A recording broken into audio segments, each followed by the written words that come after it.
Cheers, baby, we did it. Finally, we are married. But, babe, you didn't do what we planned. I saw how people took two plates of food, drank more than one drink. I don't like it, though. This is waste of resources. I almost stood up to go and stop them. Vivian then smiles. My husband, it's our wedding, so people can eat and drink as they like. It was our wedding, a day of joy. Please relax. The next morning, as they were in the kitchen discussing, Vivian tells her husband, Obina, that he wants to help that her cousin's sister to boost her business with a sum of 1 million naira. Obina shouted, Jesus Christ! Honey, that's rather too much. Why don't you give her 50,000 naira as dash? Vivian smiles, but that's too small to help her in her business. Okay, dear, Obina said, give her 75,000 naira. After all, she will not pay you back. She will be grateful self. She knows times are hard. She will even appreciate any amount to give to her. At night, when they retired to bed, the room was hot. Vivian then asked her husband, babe, why is the room hot? Honey, I turned off the air conditioner to save our unit since nobody was in the room. Also, I did it to elongate the lifespan of the AC unit so it does not get damaged easily. Vivian then exclaimed, this my husband though, you are too stingy. Which one is saving money? Please, the money you are hustling for is meant to be spent, so let's spend it now we are alive and not when we are dead. Vivian stretches and turns on the AC unit, but Obinna kept murmuring, you are wasting money, oh honey. After all, there is cold. Before they both left for work, Obinna sends Vivian the sum of 10,000 naira to stock up the house for his friends that will be coming over to visit them.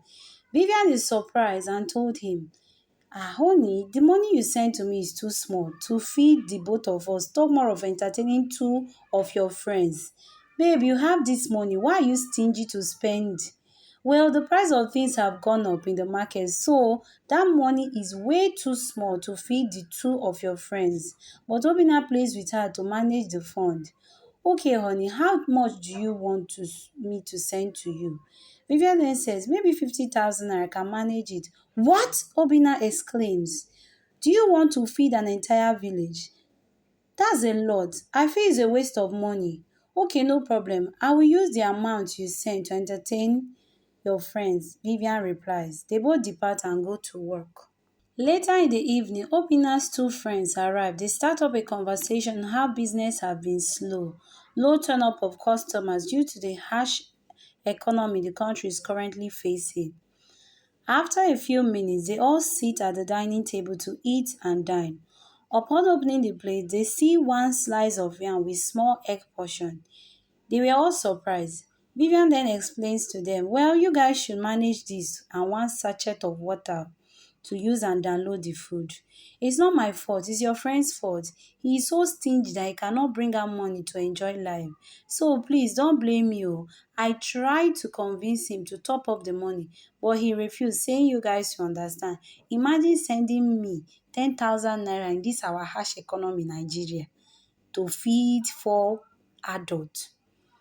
Obinna shamelessly tells them to eat up, that times are hard. He does not have money to waste. He even threatens them that next time they will drink just tap water if care is not taken. When the friends both depart, they start gossiping that their friend Obinna is so stingy, even to his wife. He cannot spend his money. So is this at his funeral he will have money to spend his money? God forbid though, I cannot be that person. Vivian informs Obinna that her parents will be coming for a short visit to see how she is faring and to do a medical checkup. Obinna smiles and agrees. Then Vivian demands the money to prepare a delicious meal for them.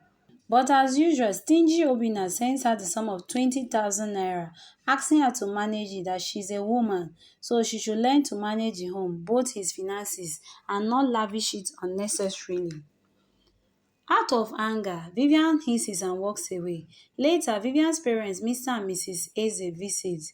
They are both welcome into the home. Vivian shows them the room and goes to dish out the food for them. After dishing out the meal in large portions, she gets a walk call that takes her out of the dining area.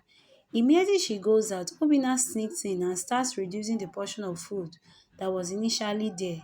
He rationed it to be small. Unknown to Vivian, when they all sit to enjoy the meal, upon opening the plates, Vivian is surprised to see that the food has reduced. She screams, "Babe, what's the meaning of this now? This food has been reduced and I know it's your handiwork." Obinna stutters as he spoke. Well, the money I gave you cannot prepare this food. So where did you get additional money to top up and prepare this meal? This is shared disrespect. I don't like it. Mr. and Mrs. Eze pleads with them to stop the fight, that it is not necessary. They will manage the food. Vivian, their daughter, screams, "No, Mama and Papa, oh. Let me now tell you what I have been going through ever since I got married to this man called Obinna. I have been suffering. He is so stingy even to himself. He works and has money, but he refuses to spend it. I don't know who he's saving the money for." Mr. and Mrs. A tries to settle the dispute. They try talking some sense to Obinna that his priority is his home now, his wife, until they have children. He should change his poverty mentality. It's not good and it will ruin him. That money is for spending and not for storing. Obinna apologizes to his wife Vivian, promising to be a better husband. They hug each other.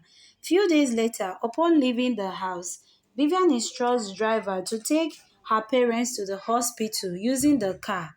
The driver agrees. After she left, Obinna comes out to give the driver another instruction that he should hire a keke napep to take them to the hospital, not the car, to save up using fuel that is now expensive to purchase and even scarce to get. It will be more economical if he uses keke to transport them. He goes on to give him the sum of 1,000 naira for a drop. Mr. and Mrs. are astonished by the level of stinginess of their son-in-law, Obinna. Unfortunately, the keke they boarded had a little accident, thus they sustained minor injuries. On returning home, Vivian was very upset with the action of her husband, Obinna, that almost cost the lives of her parents. She confronted Obinna, only for Obinna to say it was not an intentional act. It was him trying to save money, that he has done the maths. It's way cheaper to board a keke than wasting fuel to go drop her parents in the hospital. Vivian gets so mad that she went upstairs, packed her luggage together with that of her parents, and left the house for him. Stingy man, stay and die here alone. I am done with this sham of a marriage. She couldn't take it anymore. The stinginess of her husband was so repulsive. She couldn't continue in such a marriage. Obinna pleads with her to consider him, but she did not listen as she walks away. Weeks later, Obinna sat on a chair and started feeling lonely in the house. He remembers the good times he had with Vivian as his wife. He misses her a lot. How could he let such a kind woman go out of his life because of his stinginess? Now his stinginess is about to cost him his marriage. He then told himself he had to let go of his poverty mentality, that it was because of his poor background and his upbringing that shaping him into being the man that hates spending money. But he was not ready to lose his wife for anything in this world. He would rather lose his millions than his beautiful, loving wife, Vivian. He had to call up one of his friends to go talk and plead with his wife, Vivian, who had left the house for some weeks. Back at the hotel, Mr. and Mrs. A pleads with their daughter to let go of the past and forgive her husband, that she cannot leave her matrimonial home just because of the stinginess of her husband, that they believe in time he will change. As they finished advising their daughter, a knock was heard on the door. Kelvin, their mutual friend, had to plead with her to give Obinna a second chance, that he seems to be a changed man and he truly has realized that he has realized his mistakes and is ready to make amends. As he finished speaking, Obinna suddenly enters with tears in his eyes. He starts pleading with Vivian to come back home, that his life has not been the same ever since she left, that he is a completely changed man, that outside the hotel, he bought her a car worth 5 million naira as a return gift. She smiles as they both hug each other. Later, she goes outside to see the car. She is super excited as she hugs Obinna again and kisses him. I've come to the end of this story. I hope you did enjoy it. Please don't forget to subscribe and turn on your bell button to get latest updates.